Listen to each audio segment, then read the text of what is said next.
Welcome to an out of the box print and play of the week. This week I have been playing the Cubes of Europe. This is a 9-card Euro game by Ben Huntley. It's a one player, so it's a solo game, 10 and above, and each game takes about 15 minutes. The game itself is built with 9 cards, double-sided. The way I've built it is I've printed them, then I have put a magic card between them and then sleeved them. I do like my cards being sleeved. So, what's this game about? This game is about gaining territories. So the back of every card of the 9 cards is a different map. So you've got 9 variants straight out of the box, as it were. And so when you have a game, you give them a bit of a shuffle and you pick one. So that's going to be the game you're going to play this time. Then you turn over your other deck, give that a shuffle, and this then has 2 piles. So we have like a draw pile on the left and another card on the right, which is kind of like our discards, and this is what we call the market. And so you only look at the middle row and the colors that match, and then for this particular turn, that is the market that you can recruit for different colors. And then at the end of every turn you flip it over, and so you can see it's a really neat mechanism of mixing up a market for buying the different colors of cubes. So we are looking at obtaining territories on a map. You will need some cubes. I have raided my Terraforming Mars box to get some cubes of different colors. I think we need 5. Was it 1, 2, 3, 5? You have 5 different colors, and you need 2 dice. Every turn is really simple. You roll your 2 dice, and then you can do one of 3 things. You can either, if a dice matches something in your market, you can then grab a cube of that color and put it in your inventory. If you've got a cube in your inventory and the number matches a territory that you want to put it on, so this is really lucky, I could put a 2, I could put my thing on 2. And so that's 2 things that we can do. The third thing we can do is there should be a black cube, which is this one, workers. So you can sacrifice a cube and move your worker up 1s. What workers do is they allow you to change your roll plus or minus 1. And so you can spend a worker at any time to change one of your rolls. That gives you more flexibility in the market, gives you more flexibility on the placement. The other thing about the placement is you'll start off with 1 yellow territory. You can either roll it or do it randomly, and that is like your seed territory. You can only put territories down next to existing ones. So in this case, that would have been fine for me because I could have put my blue one there from my inventory. If my yellow was over there, I would have been stuck because I only had a 1, but I guess what I could have done is I could have moved my worker down, turned that into a 1, and that would allow me to place my blue there. So we're placing cubes. So that's the 3 things. We can either buy from the current market, we can place a cube that we've already got in our inventory of 3. You can only have 3 at a time, or you can put a dice at the top and gain 1 more worker that gives you a plus or minus on the dice. There's more though, because when you place a cube, each color has like a special feature. Special effect, and I'm going to look them up because I don't memorize them. So if we place a red cube, you get to place another cube instantly. So say I roll the dice, I can place a red cube, I play a red cube there, I can grab another dice from another cube from my inventory, and I get to play that one for free. And when I play it for free, I can ignore dice and number requirements. So I don't need to use any dice, I don't have to look at the numbers there.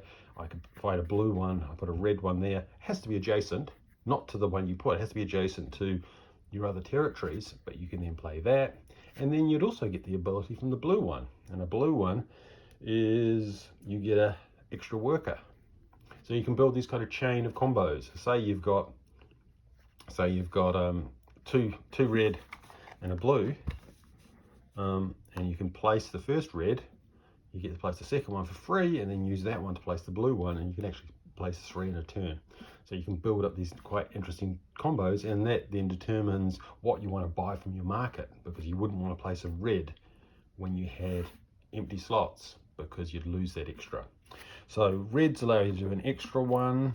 Whites allow you to gain, if you place a white, I'm using silver, you get a freebie from what's currently in your in the market. You get to put that into your inventory.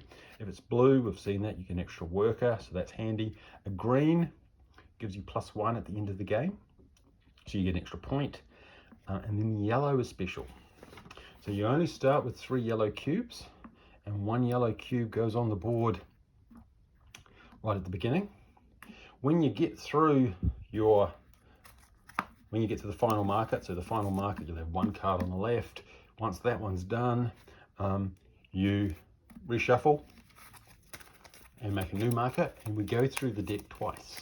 So that was the first time. The second time, so you probably have a whole lot of things on here. Say we might have something like that. They're all touching each other, all those territories. Fine. Say you ended up with something like that, you would shuffle, but you would remove 2 cards. So you put your thing down and you would remove, you mark it, and then you'd remove 2 more based on the empty yellow ones you've got left. Versus if I'd got really enthusiastic during the first round and I had this kind of layout, say it was like that, and I'd filled up all the yellows, I wouldn't have to remove those cards. So the yellows become almost like a penalty mechanism to force you to engage with those, and it can considerably shorten your second go through the markets because you've lost cards. So that's quite a neat little feature as well. And then, okay, there's another couple of things.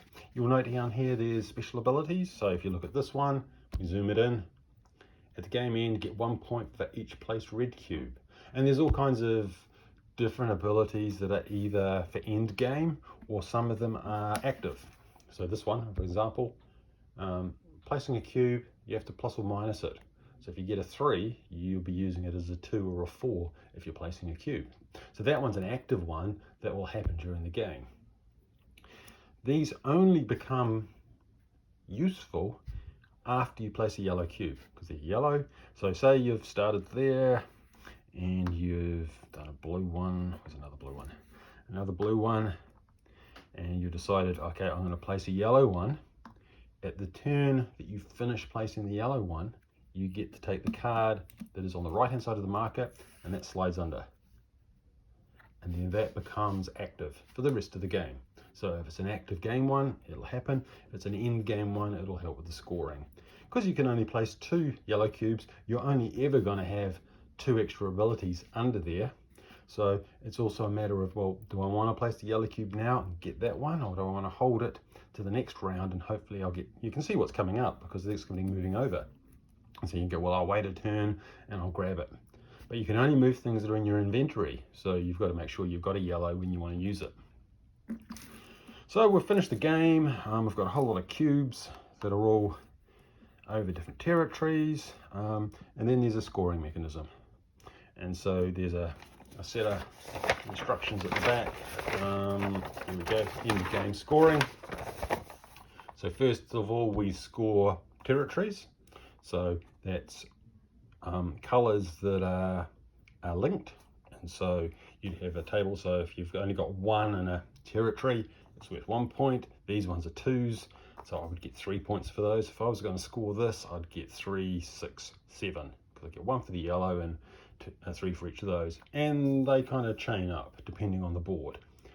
They have to be connected. So if I had all the red, I would get 3 there, so it would be 6, and then I get a 7th for that one. And so you can maximize what kind of coverage you get. You also get points for completed colors. So you get 1 point for a complete color. So you've got all the red, you get a point. You also get 1 point for every green cube. So they're like points at the end. And you get whatever effects that are end game effects that you might have grabbed when you put one of the yellow ones on. And if you've got lots of workers at the end, you for every 2 workers you gain a point. You add them all up, and then there's a nice little table that says, you know, 0 to 21 novice, all the way up to 32, 34 plus, you're a master. So it gives you a ranking. And of course you can mix that up, you can keep your own scores, see how you go. And there we go, that is an overview. So why don't we have a game and see how it plays. So I don't think I'm going to leave the rules on the side actually, because after a couple of games you kind of get to know what the cube effects do, but it's always handy to have. I'm going to grab myself a dice tower, as you do. Maybe I'll zoom this in a bit so that you can see that a bit better. And let's start. And first of all, we'll give them a bit of a shuffle. And, well, that's in shot, out of shot, but you're not going to see that anyway.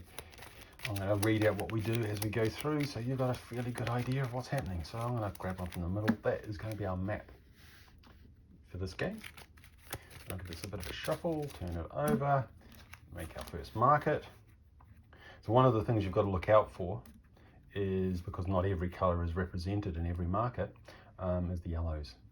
So you start with 1 worker, so you put the black cube on the worker. I like to go random with the yellow placement, just to mix it up a bit. I'll move that over so we can see it properly. There we go, that's better. So I'm going to roll it in the closest number to whatever. So I get a 6, I've got 2 6s, so I'll say evens is the top. I get an even, so there we go. So I'm going to put a yellow one there. And we are ready to go. So now we roll both dice. And we get a 2 and a 5. So I look at my market. I think I like reds, so I'm going to grab a red, and blues are handy too, because you can get an extra worker, so I'm going to grab another blue. End of round. So the round's really quick, we refresh the market, and then we're off again. Okay, so that's not going to work because I can place the red, but I can't place the blue. So that's not going to help. I've got a 6. So why do we do that? So I'm going to spend the 3 to place the red adjacent. The ability of the red is I get to place something else. I've got a 5 there, but I've got a 6. So I'm going to use a worker to turn that to a 5. Then I can place the blue on the 5. And the ability of the blue is I get a worker. So that's pretty good. We get our dice back, we refresh the market, and we roll our dice. Oh, okay, what do I get with a white? White, oh, I can get anything. They're quite handy to have. I guess I'll get a white. I've got a worker, I've got a 2. So I'll get a blue. So again, we're only marketing in the middle, so I have another blue. End round. So the rounds go really fast. Oops. There you go. So I've got a 2 and a 4. Oh, this will be good. Potentially. If I put a red down, can I use it? I guess so. So I'm going to grab a 2, get another red. My inventory is now full, but I've got oh, I needed that. Oh, I could do it with the white. I was going to try and chain the red, but I've spent the red on a red. So that's not going to help, but I can use the 4 on the white, and then a white gives me any color that's currently in the market.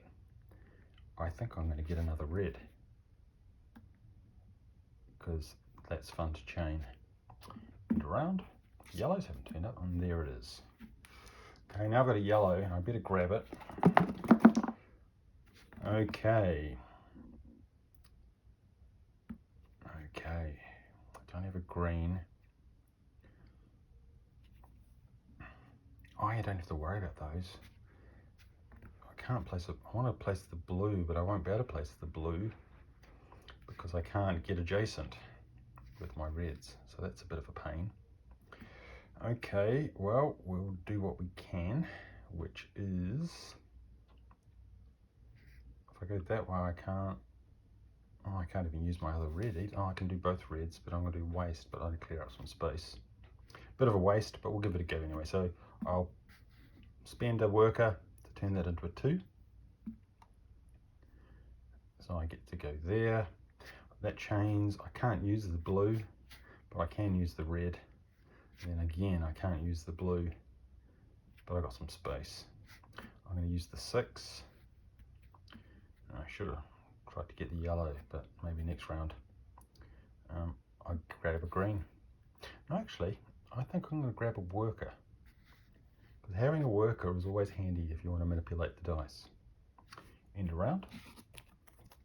I don't do a lot of look ahead. I kind of play it as is. Oh, I've got 2 yellows now. I'm going to have to grab one of those. Of course, that's going to... I've got another turn to play it. So I'll grab one of them, at least. How many turns? I've got 1 more turn. It'd be nice to be able to place both of them. I won't be able to place that one unless I place a white,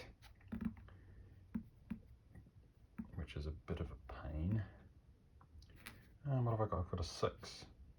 I'm going to do that. Oh, what do I get? Oh, that's fine. Okay, so I'm going to use my worker, turn that to a 5.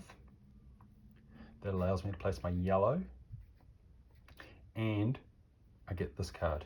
And this card says whenever you gain any workers, gain 1 more. So 2 for 1. That goes under there, and that will be active straight away. So hopefully that's going to get me lots of workers. End of round. And then I place 1 more. So this is the last round, last turn of round 1, because that one will be gone. Okay. Not going to be able to get that yellow, so I'm going to have a penalty, which is a bit of a pain. I've got a blue. I haven't got any workers. Maybe I should stock up. Preparation. Get my last red, which is going to be hard to get to. I've got a 3, which will give me another red.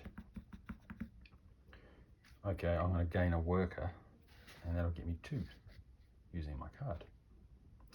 Okay, end of round. That was the last one.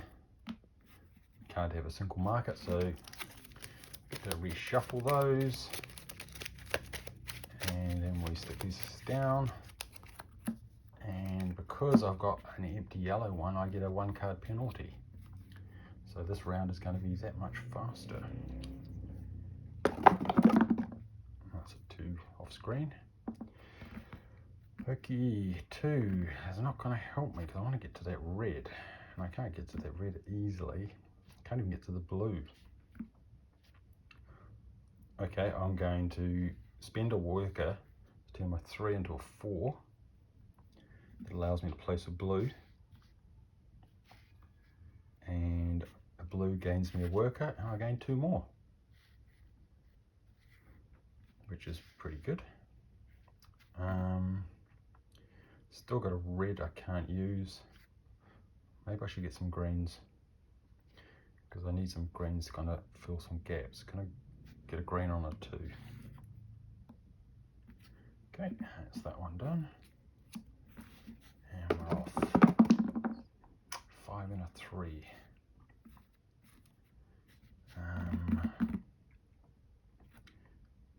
I've got lots of workers. Oh, can I use that 6? I can't get to that 6.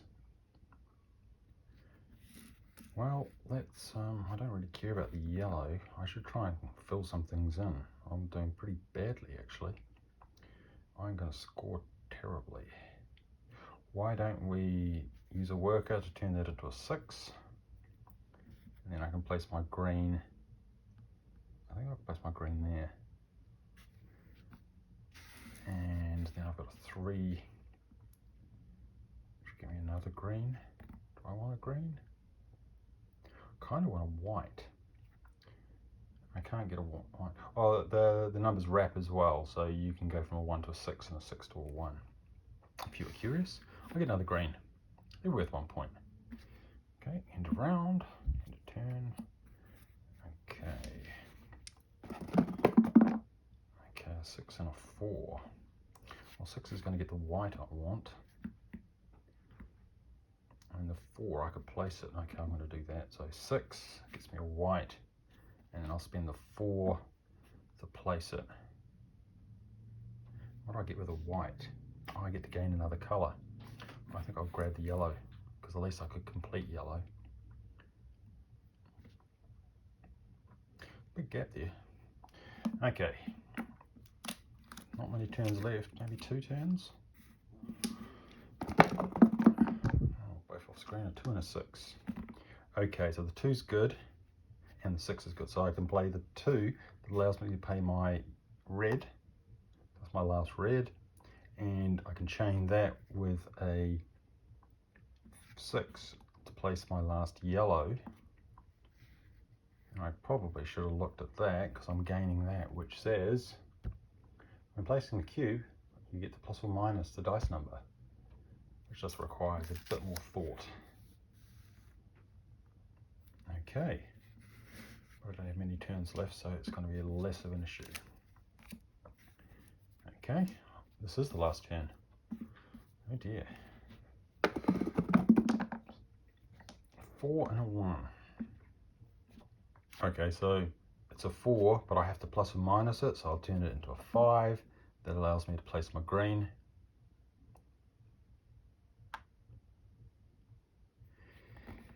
And now I've got nothing in my inventory. That's the last turn. Yeah, there's not much I can do. I guess I will get a worker. But even that's not going to be worth anything, because you've got to get... Oh, I get 2 workers, because I get it again. So that's the best way to get scores. Now I have to score. Should have brought a pen.